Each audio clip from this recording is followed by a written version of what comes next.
మన ముకుందాలో లాంగ్ హారాల పండుగ నవంబర్ 8 నుంచి 16 వరకు ఫ్లాట్ 9.99% VA తో వివరాలకు సంప్రదించండి. ఢిల్లీలో జరిగినటువంటి ఆత్మాహుతి దాడిలో 12 మంది చనిపోతే 14 మంది వరకు క్షతగాత్రులయ్యారు. డాక్టర్స్ ఇందులో డైరెక్ట్గా పాల్గొనడం అనేది అత్యంత దారుణమైన ఘటన. దీంతో పాటు రీసెంట్గా హైదరాబాద్లో అరెస్ట్ చేసినటువంటి ఒక వ్యక్తి, అతను కూడా టెర్రరిస్ట్, గుజరాత్ పోలీసులు అరెస్ట్ చేశారు. అతను ఈ ఆముదాల గింజల నుంచి విషాన్ని తయారు చేసి దాన్ని ప్రసాదంలో వాటర్లో కలిపి అందరినీ విషప్రయోగంతో చంపేయాలి అనేసి ప్లాన్ చేశారని చెప్తున్నారు. ఏంటి అసలు ఈ దారుణం? ఇంత దారుణంగా ఉంటాయా అసలు? వాళ్ళ ఆలోచన ధోరణి ఇలా ఉంటుందా? ఒకసారి మనం జేడి లక్ష్మీనారాయణ గారితో మాట్లాడదాము. ఆయన జై భారత్ పార్టీ వ్యవస్థాపక అధ్యక్షులుగా ఉన్నారు. అలాగే మాజీ సిబిఐ జేడీగా కూడా వర్క్ చేశారు. ఇంకొక విషయం ఏంటంటే ఆయన యాంటీ టెర్రరిస్ట్ స్క్వాడ్కి కూడా పనిచేస్తున్నారు. అసలు టెర్రరిస్టుల ఆలోచన ఇంత ఘోరంగా ఉంటాయా? సార్ని అడిగి తెలుసుకుందాం. సార్ నమస్తే అండి. నమస్తే నిరుపమ గారు. సార్ వింటుంటే చాలా భయం వేస్తుంది సార్. అసలు ఈ అల్ఖైదా వాళ్ళకి ఏకంగా ఒక బుక్కే ఉంటుంది. వాళ్ళ దగ్గర వాల్యూమ్ 1, వాల్యూమ్ 2 అని 2 బుక్స్ రిలీజ్ చేసుకున్నారంట సార్.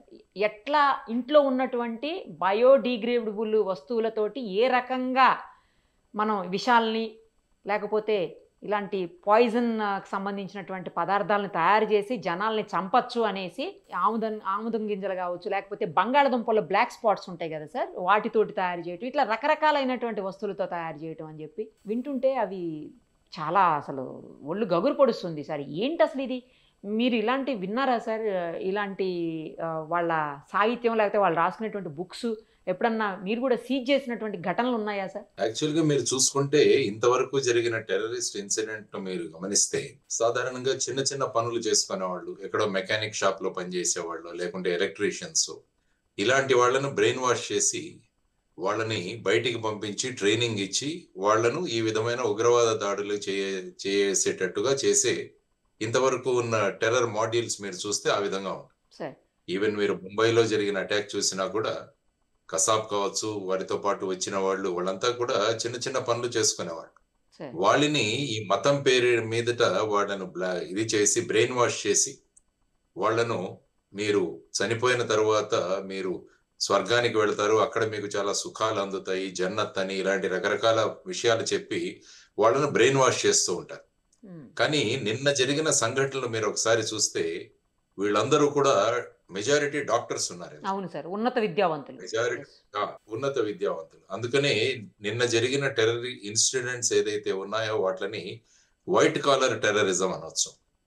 ఎలాగైతే వైట్ కాలర్ క్రైమ్ అంటారో, అంటే బాగా మంచి పొజిషన్ లో ఉన్న వాళ్ళు నేరాలు చేస్తే దాన్ని వైట్ కాలర్ క్రైమ్ అంటాం. అదే విధంగా ఇప్పుడు చూస్తే ఇది వైట్ కాలర్ టెర్రరిజం. అంటే ఏమాత్రం అనుమానం రాకుండా వీరు ఇలాంటి వాటిలలో ఇన్వాల్వ్ అవుతారా అన్నది కూడా ఎవరికి అనుమానం రాకుండా ఒక పకడ్బందీగా ఈ జైషే మహమ్మద్ యొక్క మాడ్యూల్ ఏదైతే వర్క్ ఉందో దాని గురించి మనం మాట్లాడుకోవాలి. యాక్చువల్ గా మీరు ఒక్కసారి ఆపరేషన్ సింధూర్ తర్వాత, ఎందుకంటే నిన్న జరిగిన సంఘటనలు మీకు జమ్మూ అండ్ కాశ్మీర్, హర్యానా అంటే ఫరీదాబాదు, ఆ తర్వాత ఢిల్లీ, ఆ తర్వాత గుజరాత్, ఆ తర్వాత ఉత్తరప్రదేశ్, ఇలా 5 సంఘటనలు జరిగాయి మనకి. యాక్చువల్ గా చూసుకుంటే ఇందులో మొదట చూడాల్సింది మీరు జమ్మూ అండ్ కాశ్మీర్. ఎందుకంటే టెర్రరిజం ఎప్పుడైనా కూడా జమ్మూ అండ్ కాశ్మీర్ లో ప్రధానంగా అక్కడ జరుగుతోంది. మనకు ఆపరేషన్ సింధూర్ పహల్గామ్ జరిగిన తర్వాత మీరు చూస్తే మే, జూలై మరియు ఆగస్ట్ లో అక్కడ పెద్ద పెట్టున arms and ammunition, explosives seize చేయడం జరిగింది జమ్మూ అండ్ కాశ్మీర్. అంటే యాక్చువల్ గా మీరు చూసుకుంటే మేలో, జూలైలో, తర్వాత ఆగస్ట్ లో అక్కడ సోపియాన్ కావచ్చు, లేకుంటే పూంచ్ కావచ్చు, లేకుంటే కిస్టవార్ కావచ్చు, దానికి ఆపరేషన్ కెల్లర్ అని ఒక ఆపరేషన్ చేసి లష్కర్-ఈ తైబా వాళ్ళు చేసిన ఈ ఆర్మ్స్ అమ్యునిషన్ అంటే మందుగుండు సామాగ్రి, తర్వాత వచ్చేసి వెపన్స్, ఆ తర్వాత ఎక్స్ప్లోజివ్స్ సీజ్ చేశారు. దాని లింకులు పెట్టుకొని ఇంట్రాగేట్ చేస్తున్నప్పుడు నవంబర్ 8 నుంచి 10 వరకు ఫరీదాబాద్ అంటే హర్యానాలో ఉన్న ఫరీదాబాద్ లో జమ్మూ అండ్ కాశ్మీర్ పోలీసు, హర్యానా పోలీసులు కలిసి వాళ్ళు సుమారుగా 2900 కిలోల ఎక్స్ప్లోజివ్ అంటే అమోనియం నైట్రేట్, ఏదైతే మనము ఫర్టిలైజర్స్ అంటే యూరియాకు దానికి తయారు చేస్తామో అటువంటి ఎక్స్ప్లోజివ్స్, దానికి కావలసిన ఇతర సాధన సామగ్రి, వాటన్నిటిని కూడా రూమ్స్ ఎవరైతే ఈ అల్ ఫలా అనే యూనివర్సిటీ ఏరియా ఉంది ఫరీదాబాద్, అక్కడ కొన్ని రూమ్స్ నుంచి ఇవి సీజ్ చేశారు. అందులో ముఖ్యంగా 2 డాక్టర్లను అరెస్ట్ చేశారు. అందులో డాక్టర్ ముజముల్ గానీ అని, తర్వాత ఇంకొక అతను డాక్టర్ అదిల్ అహ్మద్ రాథేర్. వీళ్ళిద్దరిని అక్కడ అరెస్ట్ చేయడం జరిగింది. వీళ్ళిద్దరూ కూడా జమ్మూ అండ్ కాశ్మీర్ కు పుల్వామా ఏరియాకు చెందిన వాళ్ళు వీళ్ళిద్దరు కూడా. సో వాళ్ళ దగ్గర నుంచి ఈ విధంగా అమోనియం నైట్రేట్, తర్వాత మిగతా ఎక్స్ప్లోజివ్ మెటీరియల్స్, తర్వాత దీన్ని కావాల్సిన డిటోనేటర్స్, ఎలక్ట్రికల్ టైమర్స్ ఉంటాయి టైం బాంబ్ తయారు చేయడానికి, వాటిని, తర్వాత వచ్చి ఒక అసాల్ట్ రైఫిల్, పిస్టల్స్, మ్యాగజైన్స్, ఇవన్నీ కూడా అక్కడ సీజ్ చేయడం. సో ఈ జమ్మూ అండ్ కాశ్మీర్ లో ఉన్న లింక్స్ ని బట్టి ఫరీదాబాద్ కి రావడం జరిగింది. సో ఫరీదాబాద్ లో 2 డాక్టర్స్ అరెస్ట్ చేసిన తర్వాత అదే మాడ్యూల్ కి చెందిన వాళ్ళు ఈ విధంగా అక్కడ జమ్మూ అండ్ కాశ్మీర్ లోను, తర్వాత ఫరీదాబాద్ లోను వీళ్ళు దొరికిపోయారని చెప్పేసి అక్కడి నుంచి తప్పించుకోవడానికి వాళ్ళ దగ్గర ఉన్న ఒక వెహికల్ లో ఈ ఎక్స్ప్లోజివ్స్ తీసుకుని వస్తున్నప్పుడు ఇక్కడ మన రెడ్ ఫోర్ట్ దగ్గర చాందినీ చౌక్ ఏరియాలో నిన్న సాయంత్రం అది సూసైడ్ బాంబింగ్. వాళ్ళు ఎందుకంటే అందులో డిటోనేటర్ కూడా ఉందని తెలిసింది ఇప్పుడు వరకు జరుగుతున్న ఇన్వెస్టిగేషన్ లో. దానివల్ల వాళ్ళ వెహికల్ కి వాళ్ళు బ్లాస్ట్ చేసుకొని వాళ్ళు ఆ విధంగా ఒక సూసైడ్ బాంబ్ లాగా వాళ్ళు పని చేయడం జరిగింది. అందులో ముఖ్యంగా చూసుకుంటే డ్రైవర్ సీట్ లో డాక్టర్ ఉమర్ మహమ్మద్ అనే వ్యక్తి, అతను ఆ పుల్వామాకు చెందిన డాక్టర్. అతను ఈ సేమ్ టెర్రర్ మాడ్యూల్, మీరు ఫరీదాబాద్ మాడ్యూల్ తర్వాత దానిలో చెందిన మాడ్యూల్, అతను అక్కడ ఈ విధంగా సూసైడ్ చేసుకొని ఇంతమందికి అతను మరణానికి తర్వాత ఇంజురీస్ కి కారణమైంది. ఆ తర్వాత ఇది ఇలా జరుగుతుండగా యూపీలో ఒక అమ్మాయి డాక్టర్ షహీన్ అని, ఆవిడని కూడా అరెస్ట్ చేశారు. ఆమె దగ్గర నుంచి కూడా ఐ థింక్ ఒక AK-47 రైఫిల్, కొంత అమ్యునిషన్, డాక్టర్ మళ్ళా కూడా. సో ఇప్పుడు చూసుకుంటే మీరు ఫరీదాబాద్ లో 2 డాక్టర్లు, తర్వాత ఈ సూసైడ్ చేసుకుని చనిపోయిన డాక్టర్, ఆ తర్వాత డాక్టర్ షహీన్ అని ఒక అమ్మాయి. సో ఈ విధంగా Jammu and Kashmir, Faridabad, Delhi and UP. ఈ లోపల గుజరాత్ లో ఉన్న యాంటీ టెర్రరిజం స్క్వాడ్ వచ్చి అక్కడ ఇంకొక డాక్టర్ అరెస్ట్ చేసింది. అతను హైదరాబాద్ బేస్డ్ డాక్టర్, అతని పేరు డాక్టర్ అహ్మద్ మొయినుద్దీన్ సయీద్. అతను మీరు అన్నట్టు ఏదైతే ఈ ఆముదపు గింజలు ఏదైతే ఉన్నాయో వాటి నుంచి అతి ప్రమాదకరమైన విషాన్ని తయారు చేసి, ఆ విషం యొక్క ప్రధానమైన గుణం ఏంటంటే దానికి రంగు, రుచి, వాసన ఉండదట. సో దాన్ని తీసుకొని ముఖ్యంగా పెద్ద పెద్ద వాటర్ రిసోర్సెస్ గాని, వాటర్ ట్యాంక్స్ గాని ఇలాంటి వాటిలో కలిపి చాలా మందిని ఈ విధంగా మళ్ళా చంపాలని చెప్పేసి ఒక ప్లాన్ అన్నది అక్కడ. సో ఆ విధంగా మీరు చూసుకుంటే నిన్న జరిగిన ఈ యాంటీ టెర్రరిజం స్క్వాడ్ యొక్క ఆపరేషన్స్ గుజరాత్ కావచ్చు, తర్వాత ఈ ఫరీదాబాద్ మాడ్యూల్ ని బ్రేక్ చేయడం, ఆ తర్వాత ఇమ్మీడియట్ గా ఢిల్లీలో ఈ ఇన్సిడెంట్ జరగడం, ఆ తర్వాత డాక్టర్ షహీన్ యూపీకి చెందిన వ్యక్తిని అరెస్ట్ చేయడం, గుజరాత్ లో ఈ వ్యక్తిని అరెస్ట్ చేయడం, ఇందులో మొత్తంగా అందరూ కలిసి డాక్టర్లుగానే ఉండడం, ఇది కూడా ఒక ప్రధానమే. అంటే అందుకనే దీన్ని వైట్ కాలర్ టెర్రరిజం అంట.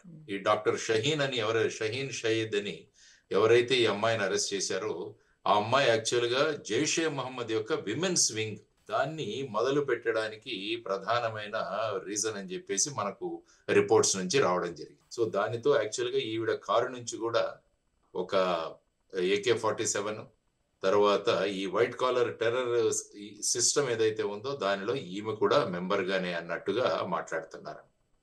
సో ఇది చాలా డిస్టర్బింగ్ ఫ్యాక్ట్ మనకి. ఎందుకంటే ఆపరేషన్ సింధూర్ తర్వాత మనం పాకిస్తాన్ ని ఏ విధంగా వాళ్ళ టెర్రర్ క్యాంప్స్, ఆ తర్వాత వాళ్ళ ప్రధానమైన బేసెస్, మిలిటరీ బేసెస్ ఏవైతే ఉన్నాయో వాటన్నిటి మీద చర్యలు తీసుకున్న తర్వాత పాకిస్తాన్ ఒక ప్రతీకారంతో రగిలిపోతుంది అక్కడ.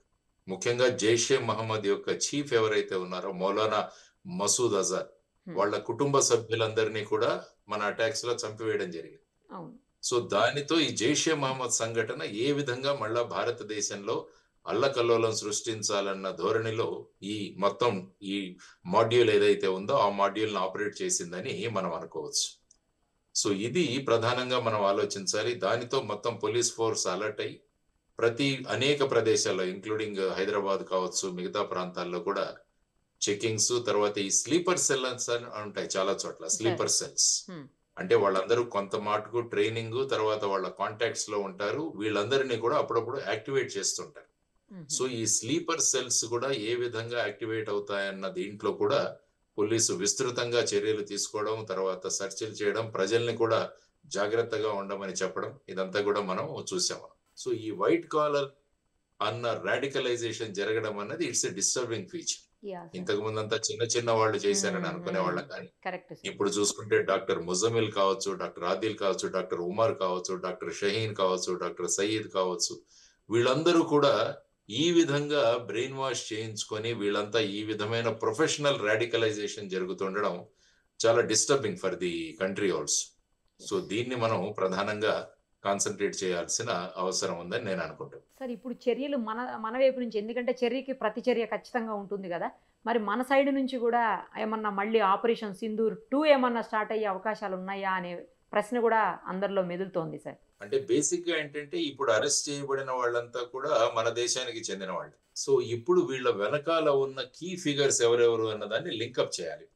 అంటే పాకిస్తాన్ ఇన్వాల్వ్మెంట్ ఇందులో జైషే మహమ్మద్ మాడ్యూల్స్ అనే మనం అనుకుంటాం. దానికి సంబంధించి ఇప్పుడు ఎవిడెన్స్ అంతా కూడా కలెక్ట్ చేయడం జరుగుతుంది. ఎందుకంటే రేపు ఏదైనా మనం చర్యలు తీసుకున్నా కూడా దానికి సాలిడ్ ఎవిడెన్స్. ఫర్ ఎగ్జాంపుల్ మీరు పహల్గావ్లో తీసుకుంటే అది స్పష్టంగా ఎస్టాబ్లిష్ అయింది. అందుకని కొన్ని రోజుల టైం తీసుకుని ఆ తర్వాత అటాక్ చేయడం జరిగింది అక్కడ.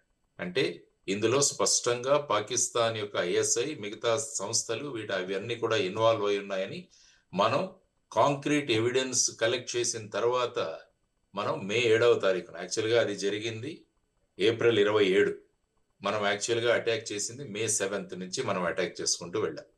సో ఆ విధంగా మనం చూసుకుంటే ఇప్పుడు ఈ సంఘటనల వెనకాల ఎవరెవరు ఉన్నారు అన్నదాన్ని కూడా ఇంటెలిజెన్స్ ఏజెన్సీస్ వర్క్ అవుతున్నాయి. తర్వాత ఇంకా కూడా ఏ ఆర్గనైజేషన్ పెద్దగా దీన్ని క్లెయిమ్ కూడా చేయలేదు. మామూలుగా వీళ్ళు క్లెయిమ్ చేస్తారు మేము చేసామని చెప్పి. ఇప్పటి వరకు ఓపెన్ గా ఏ సంఘటన, ఏ సంస్థ కూడా క్లెయిమ్ చేసినట్టు మనకు తెలియట్లేదు. సో ఈ విధంగా చూసుకుంటే నేను అమిత్ షా గారు కూడా వెంటనే మన బీహార్ ప్రచారంలో ఉన్నా కూడా ఆయన తర్వాత ఇక్కడ వచ్చేసి వెంటనే ఆ హాస్పిటల్ కి వెళ్ళడం, తర్వాత స్పాట్ కి వెళ్ళడం, క్షతగాత్రుల్ని ఆయన పరామర్శించడం, ఆ తర్వాత వచ్చి సీనియర్ లెవెల్ ఆఫీసర్స్ తో ఆయన కోఆర్డినేషన్ మీటింగ్ పెట్టడం, ఇవన్నీ కూడా చూస్తే మనకు ఏమవుతుందంటే ఒక ఆల్ ఇండియా లెవెల్లో ఏదో మళ్ళా ఒక కుట్ర జరుగుతుంది అన్నది మనకు ప్రధానంగా తెలుస్తుంది. ఎందుకంటే జమ్మూ అండ్ కాశ్మీర్, తర్వాత ఫరీదాబాద్, ఢిల్లీ, తర్వాత లక్నో, తర్వాత గుజరాత్, ఇలా 4-5 రాష్ట్రాల్లో ఉన్నాయంటే దీని మూలాలకు వెళ్ళడం చాలా అవసరం. హైదరాబాద్ లో కూడా పట్టుకున్నారు కదా సార్. అదే హైదరాబాద్ లో కూడా పట్టుకున్నారు. ఈ డాక్టర్ ఎవరైతే సయ్యద్ అన్న డాక్టర్ ఎవరైతే అరెస్ట్ చేశారో అతను హైదరాబాద్ బేస్డ్ డాక్టర్, అరెస్ట్ చేసింది అక్కడ. సో ఆ విధంగా ఈవెన్ హైదరాబాద్, ఎందుకంటే సాధారణంగా మీరు ఇంతకు ముందు సంఘటనలు తీసుకున్నా కూడా చాలా సంఘటనలకు హైదరాబాద్ లో బేసిస్ చాలా ఎక్కువగా ఉండినాయి. ఇంతకు ముందు జరిగిన భారతదేశంలో జరిగిన టెర్రరిస్ట్ ఇన్సిడెంట్స్ అన్ని చూసుకుంటే మీరు అందులో ప్రధానంగా హైదరాబాద్ యొక్క ఇన్వాల్వ్మెంట్ చాలా ఉంది. సో ఇప్పుడు ఈ బ్లాస్ట్లు అన్నవి చూసుకుంటే ఎక్సెప్ట్ జమ్మూ అండ్ కాశ్మీర్, మొన్న అస్సాంలోను, తర్వాత మణిపూర్ లో జరిగిన తీసేస్తే మిగతా భారతదేశంలో ఎక్కడ కూడా ఇటువంటి బ్లాస్ట్ అన్నవి చాలా తగ్గిపోయాయి. మనం చూసుకుంటే గత 2014 నుంచి మీరు చూసుకుంటే ఈ ఇన్సిడెంట్స్ చాలా తగ్గిపోయాయి. కానీ ఈ 11 సంవత్సరాల్లో మొట్టమొదటిసారిగా ఇంత పెద్ద పెట్టున ఈ విధమైన మాడ్యూల్ భారతదేశంలోనే ఆపరేట్ అవడం అన్నది ప్రధానంగా ప్రభుత్వం దీని మీద దృష్టి సారిస్తోంది. నిన్న ప్రధాని నరేంద్ర మోడీ గారు కూడా దీని గురించి ఖండించారు. ఆ తర్వాత మూలాల్లోకి వెళతాం. అదర్వైజ్ పాకిస్తాన్ కు మనం ఇంతకుముందే వార్నింగ్ ఇచ్చున్నాం. ఆపరేషన్ సింధూర్ అన్నది తాత్కాలికంగా నిలిపివేయబడింది. దాన్ని పూర్తిగా మేము నిలిపివేయలేదు. మీరు గనక మీ పరిధిలో లేకుంటే మళ్ళా దాన్ని ప్రారంభించే అవకాశం ఉందని రాజ్నాథ్ సింగ్ గారు మాట్లాడారు, అమిత్ షా గారు మాట్లాడారు, మోడీ గారు మాట్లాడారు, తర్వాత మన చీఫ్ ఆఫ్ డిఫెన్స్ సర్వీసెస్ కూడా మాట్లాడారు. తర్వాత ఈ మధ్య మళ్ళా పాకిస్తాన్ అనేక ప్రాంతాలలో, ముఖ్యంగా ట్రంప్ గారు మొన్న మాట్లాడుతూ ఆయన ఏమన్నారంటే చాలా దేశాలు న్యూక్లియర్ టెస్టింగ్ చేస్తున్నాయని చెప్పాడు. రష్యా కావచ్చు, చైనా కావచ్చు, ఇంక్లూడింగ్ పాకిస్తాన్ చేస్తున్నట్టుగా ఆయన మాట్లాడారు. అంటే ఎక్కడో ఒక చోట పాకిస్తాన్ ఏదో ఒకటి చెయ్యాలి అన్న ఒక దీంట్లో ఉంది. ఆ తర్వాత ఏంటంటే పాకిస్తాన్ కు ముఖ్యంగా ఆఫ్ఘనిస్తాన్ నుంచి కూడా ఇప్పుడు పెద్ద సమస్య వచ్చి పడింది. వాళ్ళ బార్డర్ పాకిస్తాన్ ఆఫ్ఘనిస్తాన్ మధ్య కూడా అక్కడ కూడా చాలా క్లాషెస్ జరుగుతున్నాయి. అక్కడ కూడా చాలా మంది పాకిస్తానీ ఆర్మీ కూడా అందులో వాళ్ళు మృతి చెందారు. సో అటు సైడ్ నుంచి కూడా ప్రాబ్లం మొదలైంది. బలూచిస్తాన్ ఆఫ్ కోర్స్ ఆ ప్రాబ్లం ఉంది. తర్వాత పాక్ ఆక్యుపైడ్ కాశ్మీర్ లో కూడా చాలా నిరసనలు ఉన్నాయి. సో వీటన్నిటినీ కన్సిడర్ లోకి తీసుకొని భారతదేశం ఇంత చేసినా మీరేమీ చేయలేదన్న ధోరణిలో అక్కడ ఉన్న ప్రజలకు కూడా సమాధానం ఇవ్వడానికి భారతదేశంలో ఏదో ఒక అల్లకల్లోలం సృష్టించాలన్న ధోరణిలో దీన్ని మొదలు పెట్టవచ్చు అన్నది ఒక కన్క్లూషన్ గా మనం తీసుకోవచ్చు. కానీ ఆ విధంగా ఆలోచించి వాళ్ళు డైరెక్ట్ గా ఇన్వాల్వ్ కాకుండా ఎప్పుడు వాళ్ళు చేసేది ప్రాక్సీ వార్. పాకిస్తాన్ ఎప్పుడు డైరెక్ట్ గా ఉండదు, ఎప్పుడు కూడా ప్రాక్సీ వార్. అంటే ఈ విధమైన జైషే మహమ్మద్ గాని ఈ విధమైన సంఘటనల ద్వారా ఇవన్నీ కూడా చేస్తుంటుంది. ఆ తర్వాత నార్కో టెర్రరిజం అంటే నార్కోటిక్ డ్రగ్స్ పంపించి ఆ టెర్రరిజం, లేకుంటే ఫేక్ కరెన్సీని దేశంలోకి పంపడం, ఇలాంటివన్నీ చేస్తుంటది. కాబట్టి అలాంటి భాగంలో ఈ ఫరీదాబాద్ మాడ్యూల్ ఏదైతే ఉందో, జేఎండ్కే, ఫరీదాబాద్, ఢిల్లీ, లక్నో మాడ్యూల్, తర్వాత ఈ విషం తయారు చేసి దాన్ని ఒక ప్రయోగించే ఇంకొక మాడ్యూల్. సో ఇవన్నీ కూడా వర్కౌట్ అవుతున్నాయి. కాబట్టి వీటి మీద ప్రజలు జాగ్రత్తగా ఉండాలి ముఖ్యంగా. అందువల్ల ప్రజలు ముఖ్యంగా ఇందులో చేయాల్సింది ఏంటంటే, ఎక్కడైనా అనుమానాస్పద వ్యక్తులు గాని అనుమానాస్పద వస్తువులు గాని ఉంటే వెంటనే పోలీస్కి ఇన్ఫార్మ్ చేయాలి. ఆ తర్వాత వచ్చేసి ఏదైనా సమాచారం మనకు తెలిస్తే వెంటనే తెలియజేయడం, తర్వాత పోలీస్ ఏదైనా ఇన్స్ట్రక్షన్స్ ఇస్తుంటే వాటిని ఫాలో చేయడం, ఇవన్నీ కూడా మనం చేయాల్సిన అవసరం ఉంది. ఎందుకంటే ఈ కేసు యుఏపిఏలో సెక్షన్స్ కింద దాన్ని అన్లాఫుల్ యాక్టివిటీస్ ప్రివెన్షన్ యాక్ట్ కింద దీన్ని ఇన్వెస్టిగేషన్ జరుగుతున్నాయి. తర్వాత యూపీ, తర్వాత హర్యానా, మిగతా యాంటీ టెర్రరిజం స్క్వాడ్స్, గుజరాత్, ఇవన్నీ కూడా అందరూ కోఆర్డినేషన్ తో వర్క్ చేస్తున్నారు. సో ఇందులో ఇంకా మూలాల్లోకి వెళ్లాల్సిన అవసరం చాలా ఉంది. సో మూలాల్లోకి వెళ్ళిన తర్వాత ఇంకా ఈ నెట్వర్క్ లో ఎంతమంది ఉన్నారన్నది బయటికి తీసుకురావడం చాలా అవసరం. ఎందుకంటే సాధారణంగా ఇంత చిన్న నెట్వర్క్ ఉండదు, మామూలుగా చాలా పెద్ద నెట్వర్క్స్ తో వీళ్ళు వర్క్ చేస్తారు. సో వాటన్నిటిని కూడా బయటికి తీసుకురావాల్సిన అవసరం ఉంది. So let us wait. We have efficient force and efficient leadership ఉంది. కాబట్టి దీన్ని త్వరలో దీని వెనకాల ఉన్న సూత్రధారులు, తర్వాత పాత్రధారులు, దీని వెనకాల ఉండి నడిపించే వాళ్ళు, వీళ్ళందరినీ కూడా బయటికి లాగి అవసరమైతే పాకిస్తాన్ మీద చర్యలు ఏవైనా ఉంటే వాటిని కూడా ఖచ్చితంగా తీసుకునే అవకాశం ఉందన్నది నా అభిప్రాయం. సార్ ఇంకొక విషయం కూడా, ఈ రోజు అక్కడ పాకిస్తాన్ లో కొన్ని పేలుళ్లు సంభవించాయి అని అంటున్నారు. అంటే వాళ్ళు కావాలని చేసుకొని మేము కూడా టెర్రరిస్టులకి వాళ్ళ బారినే పడుతున్నాం, టెర్రరిస్టులకి అగైనెస్టే అని చెప్పటమా, లేకపోతే మనం ఏమన్నా చేసామని చెప్పేసి దాన్ని క్రియేట్ చేయడానికి? అది అంటే ఎలా ఉంటుందంటే, ఇప్పుడు నేను చెప్పినట్టు పాకిస్తాన్ ఆఫ్ఘనిస్తాన్ మధ్య బాగా గొడవ జరుగుతుంది. అవును సార్. తర్వాత వచ్చేసి విత్ ఇన్ పాకిస్తాన్ లో కూడా కొన్ని ఇన్సిడెన్సెస్ మనకు జరుగుతున్నాయి ఈ మధ్య మనం చూసాం. సో ఆ విధంగా తీసుకుంటూ పోతే వీటికి దానికి ఏ విధమైన సారూప్యం ఉందని చెప్పడానికి మనకి ఇప్పటికైతే ఏ విధమైన ఎవిడెన్స్ అయితే లేదు. సో ఆ విధంగా అక్కడ జరిగినా కూడా దానికి భారతదేశాన్ని ఆపాదించడం అన్నది అది కరెక్ట్ కాదు. ఎందుకంటే వీళ్ళందరికీ ఇంట్రాగేషన్ లో కూడా తేలింది ఏంటంటే these are highly brain washed people. వీళ్ళందరినీ కూడా రాడికలైజ్ చేయడం జరిగింది. కాబట్టి ముఖ్యంగా మనం చూడాల్సింది ఏంటంటే ఈ రాడికలైజేషన్ అన్నది మనం తగ్గించాలి. రాడికలైజేషన్ అంటే ఒక మతాన్ని వాళ్ళ మీద రుద్ది ఈ విధంగా చేస్తూ వాళ్ళని ఆ విధంగా ప్రేరేపించడాన్ని రాడికలైజేషన్ అంట. సో అందువల్ల ఈ రాడికలైజేషన్ ఎక్కడైనా జరుగుతుంటే దాని గురించి కూడా మనం సమాచారం అందించడం చాలా అవసరం. ఆ తర్వాత ఈ రాడికలైజేషన్ జరగకుండా కూడా రాష్ట్రాలు మరియు కేంద్రం కూడా తగిన జాగ్రత్తలు వహించాల్సిన అవసరం కూడా ఉంది. ఎందుకంటే ఇలా డాక్టర్లు, తర్వాత హైలీ క్వాలిఫైడ్ పీపుల్ రాడికలైజ్ అవ్వడం మొదలు పెడితే ఏమవుతుందంటే పరిస్థితి చాలా కష్టంగా ఉంటుంది. ఇంతవరకు నేను ఇంతకుముందు చెప్పినట్టు మామూలుగా చిన్న చిన్న వాళ్లతో చేయించిన ఈ సంఘటనలు ఇప్పుడు పెద్దవాళ్ళు కూడా, అంటే బాగా చదువుకున్న వాళ్ళు కూడా ఇన్వాల్వ్ అవ్వడం అన్నది that is not a good sign. So వీటన్నిటిని కూడా మనం ఎదుర్కోవాలి. దాన్ని ఎక్కడ కట్ చేయాలో అక్కడ కట్ చేయాలి వెంటనే. తర్వాత వీళ్ళలో కొంతమంది చైనాలో కూడా ఎంబీబీఎస్ చేసి వచ్చిన వాళ్ళు అంటారు. ఈ గుజరాత్ లో పట్టుబడిన వ్యక్తి అతను చైనాలో ఎంబీబీఎస్ చేశాడని విన్నా. సో అక్కడ ఇటువంటి అక్కడ ఏదైనా బ్రెయిన్ వాషింగ్ జరుగుతుందా, ఇది కూడా చూడాల్సిన అవసరం. అంటే మన విద్యార్థులు ఇతర దేశాలకు వెళితే అక్కడ ఏదైనా దాన్ని అదనుగా తీసుకొని అక్కడ ఏదైనా ఈ విధమైన ఈ జైషే మహమ్మద్ గాని ఇలాంటి ఉగ్రవాద సంఘటనలు ఏమైనా సంస్థలు ఏమైనా అక్కడ బ్రెయిన్ వాష్ చేస్తున్నాయి అన్నది కూడా చూడాల్సిన అవసరం. సో ఈ విధంగా అనేక కోణాల నుంచి ఈ ఇన్వెస్టిగేషన్ జరగాలి. ఇందులో ఉన్న అందరినీ కూడా సరి అయిన ఆధారాలతో పట్టుకొని ఫైనల్ గా ఏదైనా ఇతర దేశాల ఇన్వాల్వ్మెంట్ ఉంటే, ముఖ్యంగా పాకిస్తాన్ ఇన్వాల్వ్మెంట్ ఉంటే దానిలో ఖచ్చితంగా చూడాలి. తర్వాత బంగ్లాదేశ్ లో కూడా పరిస్థితి ఏమీ కరెక్ట్ గా లేదు. కాబట్టి బంగ్లాదేశ్ లో కూడా ఏదైనా ఈ విధమైన ఇన్వాల్వ్మెంట్ ఉందా అన్నది కూడా చూడాల్సిన అవసరం ఉంది. So it's going to be a very challenging thing for all the investigating agencies. Definite గా వాళ్ళు ఈ లింక్స్, ఇంట్రాగేషన్ ద్వారా దాన్ని ఫైనల్ కన్క్లూజన్ కి తీసుకెళ్తారని నేను. థ్యాంక్ యూ సార్, చాలా క్లియర్ గా బాగా చెప్పారు. Thank you sir, thank you so much. Right. నమస్తే. మరిన్ని అప్డేట్స్ కోసం నిరుపమ సుమన్ టీవీ ఇన్స్టా పేజ్ని ఫాలో చేయండి.